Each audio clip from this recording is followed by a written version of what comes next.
내가 지금 너무 아프고 지금 쇠석 치료를 하면은 바로 그냥 돌이 다 깨져서 없어져 버리고 바로 해결이 되는 것 같은 착각들을 하시거든요. 한번 쇠석을 하면 모든 결석은 다 깨져서 해결이 다 된다. 이거는 정말 큰 오해이십니다.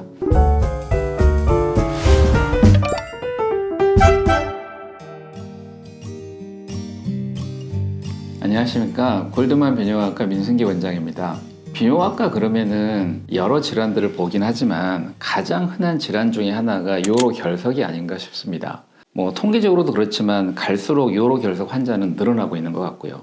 그런데 우리가 이제 일반적으로 대부분의 환자분들께서 요로결석 그러면 대부분 그 치료하는 방법으로 체외충격파 쇠석술, 흔히 말해서 돌을 깬다 하는 거를 생각들을 많이 하십니다. 실제로 체외충격파 쇠석술을 굉장히 많이 하고 계십니다. 그렇지만 이 체외충격파 쇠석술에 대해서 조금 오해들이 있으시고 거기에 대한 진실 이런 거에 대해서 오늘 좀 말씀드려 보도록 하겠습니다.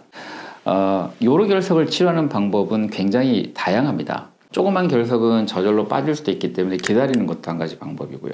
두 번째로 체외충격파 쇠석술, 그래서 돌을 부숴가지고 깨지게 해서 잘 흘러내려오게 하는 방법. 또 내시경으로 여러 가지 이제 수술적인 치료를 통해서 내시경 수술을 통해서 결석을 제거하는 방법도 있고, 또 아주 드물긴 하지만 아주 심한 경우에는 이제 복강경을 이용해서 결석 수술을 하는 경우도 있고, 또 경피적 절석술을 그래서 우리 피부에다가 구멍을 뚫어가지고 바로 신장으로 접근을 해서 결석을 제거하는 수술 방법도 있고 굉장히 많은 다양한 치료법들이 있습니다. 그런데 국내 현실은 체외충격파 쇠석술이 가장 치료 비중이 높습니다. 전체 결석 치료 비중 중에 체외충격파 쇠석술이 우리나라 같은 경우는 한 70%가 넘기 때문이죠. 사실은 이제 외국, 특히 이제 유럽이나 미국은 결석 치료 비율 중에서 체외충격파 쇠석술 비율은 50%가 안 됩니다. 그렇지만 이제 우리나라는 여러 가지 의료 환경 때문에 체외충격파 쇠석술 비율이 상당히 높은 편입니다.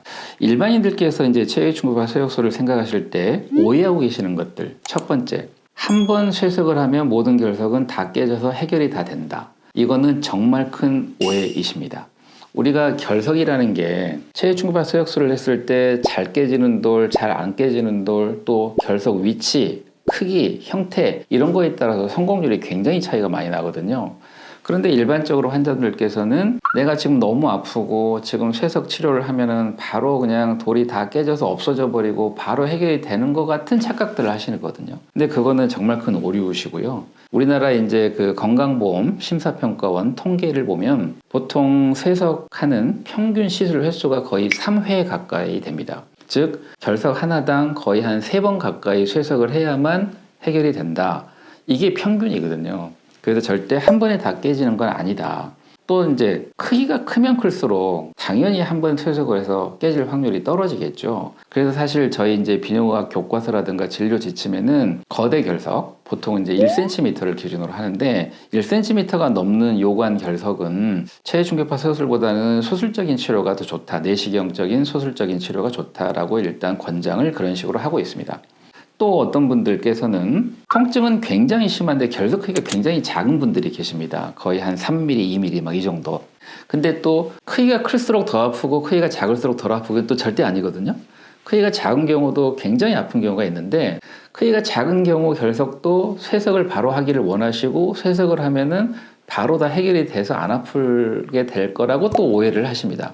자, 우리가 큰 결석은 저절로 빠질 가능성이 없기 때문에 체외충격파 쇠석술을 해서 부숴서 흘러나오게 하는 건데 2mm, 1mm, 3mm 이 정도 되는 결석을 체외충격파 쇠석술을 한다고 이게 더 깨지겠습니까? 그거는 아닌 거죠. 예를 들어서 모래알 이런 거를 망치로 부순다고 더 깨지는 건 아니니까. 그래서 사실은 크기가 작은 결석도 쇠석으로 한 번에 해결할 수 있다? 그것도 굉장히 큰 오류가 되는 겁니다.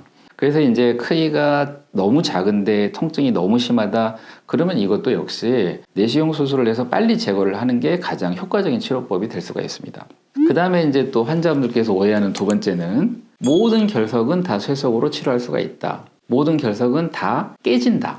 이것도 큰 오류인데요. 결석이 성분들이 굉장히 다양합니다. 그래서 이제 특정 성분의 결석은 체외충격파 쇠석술로 부서질 가능성이 굉장히 낮아지고요. 전체 결석 환자 중에 한 10% 정도는 쇠석으로 거의 잘 안 깨지는 그런 결석 성분이 있습니다.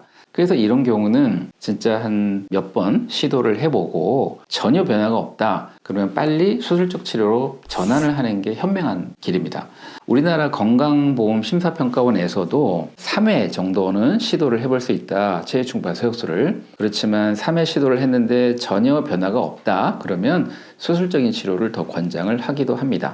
그 다음에 이제 그 신장 결석 중에서요. 신장 피질하고 수질이라고 해서 가운데 이제 소변이 모이는 부분이 있는데 신장 가운데 소변이 모이는 부분을 신우라고 하고 신우에서 조금 더 바깥쪽으로 가면은 신배라고 하는 여러 방들이 있습니다. 사실 결석이 처음 생기는 거는 이 신배에서 생기게 되는데 신배에 완전히 깊이 박혀 있는 결석 또 더 깊숙이 신장 피질에 박혀 있는 석회화 이런 거는 쇠석을 해서 깨진다 하더라도 배출이 안 되기 때문에 사실 굳이 쇠석을 할 이유가 없습니다. 그런 경우는 그냥 두고 보는 게 나을 수도 있고요. 또 간혹 그 신배에서 신으로 나오는 입구가 굉장히 좁은 구조가 있는 분들이 있습니다. 이거를 누두부 협착, 인푼디블라 스테노시스라고 하는데 이런 경우에는 그 안쪽에 돌이 있을 때 쇠석을 해도 부서진다 한들 나오지 않기 때문에 이런 경우는 사실 쇠석을 굳이 하는 게 의미가 없을 수도 있습니다. 그래서 이제 이런 경우는 사실 쇠석을 하더라도 돌이 다 깨지는 건 아니다라고 알고 계시는 게 좋을 것 같고요. 또 이제 요즘에 보면 약간 이제 비만 체형이신 분들이 계십니다. 체해충격파 세역술이라고 하는 거는 당연히 몸 밖에서 충격파를 줘가지고 몸 안에 들어가면서 초점이 맞춰져서 돌이 깨지는 건데 아무래도 이제 비만인 체형이신 분들은 거리가 더 멀게 되고 또 이 지방이 충격파를 흡수를 해버리는 경우가 좀 더 높아지기 때문에 쇠석 성공률이 굉장히 떨어질 수 있거든요. 그래서 이제 그런 경우도 무조건 쇠석을 하는 거는 효율성이 떨어진다라고 생각을 하시면 좋겠습니다. 그 다음에 이제 또 하나 오해가 뭐냐면 아무 때나 바로 할 수 있다. 실제로 이제 요관 결석들은 굉장히 심한 통증을 유발하기 때문에 환자분들이 오시면 최대한 빨리 치료를 원하시고 빨리 쇠석을 원하시고 하는 경우가 많은데 공식적으로 체해충격파 세역술을 바로 못 하시는 분들이 꽤 있습니다. 출혈 경향이 있는 분들. 특히 요즘에 이제 연세 드신 분들 여러 가지 이유로 아스피린 같은 대표적인 혈전 억제제를 드시는 분들이 꽤 많으신데 이런 분들이 예를 들어서 뭐 결석을 쇠석을 했을 때 출혈이 돼가지고 오히려 뭐 혈종이라든가 출혈 때문에 소변줄이 더 막혀서 더 아프고 이런 경우도 생길 수가 있어서 공식적으로 이런 출혈 경향이 있는 분들 또는 이런 혈전 억제제를 드시고 계신 분들은 쇠석을 바로 할 수가 없습니다. 약을 좀 중단하시고 나서 해야 되는 거고요. 또 이제 드물긴 하지만 인공 심장박동기 하고 계신 분들도 상당히 쇠석은 하기가 어렵다 이렇게 생각을 하셔야 되고요. 또 이제 임신 중인 경우에는 또 절대 하기가 좀 어렵고요. 또 연세가 너무 많으신 분들, 예를 들어서 80대 후반이나 90이 넘어가신 분들, 이런 분들은 몸 조직 자체가 너무 유연하고 약하기 때문에 쇠석을 했을 때 부작용이 좀 더 늘어날 수도 있습니다. 이런 분들은 바로바로 쇠석을 하기가 어렵다. 이런 것도 좀 알고 계시면 좋을 것 같습니다. 그리고 이제 마지막으로 체해충파 세역술에 대한 오해. 할 때 아프다 안 아프다. 어떤 분들은 이제 체해충파 세역술 할 때 상당히 아프다. 어떤 분들은 또 전혀 안 아프다. 이렇게 이제 있는데요. 사실 체해충파 세역술을 할 때 통증이 그렇게 심하진 않습니다. 그냥 저는 이제 환자분들한테 안마할 때 세게 두드리는 정도 느낌입니다. 라고 이제 표현을 하는데요. 이것도 이제 정확하게 설명을 드리면 환자분마다 좀 다르고 위치마다 조금 다르게 됩니다. 특히 이제 체해충격파 쇠석술 장비가 처음 충격파를 닿게 하는 피부 상태, 그 다음에 이제 해부학적 위치, 또 그 사람의 이제 비만도 이런 거에 따라서 충격파 쇠석술을 했을 때 통증이 조금 더하고 덜하고 이런 차이가 나거든요. 또 그 기종에 따른 차이도 분명히 있고요. 그래서 체해충격파 세역술 할 때 통증이 전혀 없다 이것도 조금 오류고 또 통증이 심하다 이것도 조금 오류가 되겠습니다. 자, 오늘은 체해충격파 세역술에 대해서 일반적으로 갖고 계시는 여러분들의 생각, 특히 이제 오해에 대해서 설명을 좀 드렸고요. 아무튼 결석으로 심한 통증 때문에 고생하시는 분들 많으신데 효과적인 치료 방법을 찾아서 빠른 치료를 통해서 통증을 빨리 해결하실 수 있으면 좋겠습니다. 감사합니다.